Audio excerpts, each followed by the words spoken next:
Well, over the last 2 years, I'm not sure there's been anything more divisive in this country than COVID and the pandemic and how we respond to it. Ed Vitagliano, Walker Wildman, Abraham Hamilton III. Walker, we have something that's happened in Canada. Now, a lot of countries have been far more stringent and restrictive than the United States. Canada seems to be one of them. There's something that just happened that's related to the Ronald McDonald House of all places. This is kind of stunning. Yeah, this story is out of the British Columbia province in Canada. And the story is, as you mentioned, the Ronald McDonald House in British Columbia is booting a 4-year-old leukemia patient and his parents. The dad's name's Austin Ferguson. He published the video on Facebook making this claim. But the Ronald McDonald House in British Columbia is kicking out this family and this 4-year-old leukemia patient because he doesn't have the vaccine and his parents don't have the vaccine. You know, Abe, this goes back and forth. There's all kinds of disagreement. Families disagree, churches disagree, politicians, everyone seems to be disagreeing as to where you draw the line on who can be vaccinated and who isn't.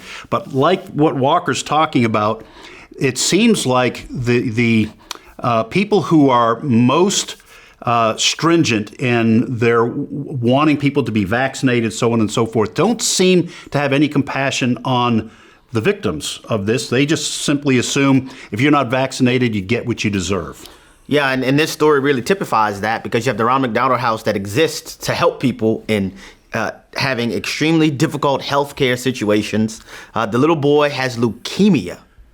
But for them, I mean, this vaccine issue has taken on really religious significance because in the video, he's explaining, he said, can I talk to a manager? And the manager comes out, the person in authority comes out and says, hey, well, we're doing this for people's health. And he's like, no, you're not, because we know that whether you're vaccinated or not, you can still contract COVID and transmit it. So why would you boot my baby boy in the middle of the street in the dead of winter in Canada because of that? And it's absolutely insane. It's taken on a life of its own. It's moved beyond health and safety. It's full on religious. I sometimes call them Branch Covidians because of this phenomenon. And it underscores reality. We're right now in our country waiting on the Supreme Court to issue its ruling on both the CMS worker mandate concerning the injections as well as the private employer mandate. And so we're all waited kind of with bated breath to see what will happen because the reality of individual liberty and religious liberty hangs in the balance with this Supreme Court decision.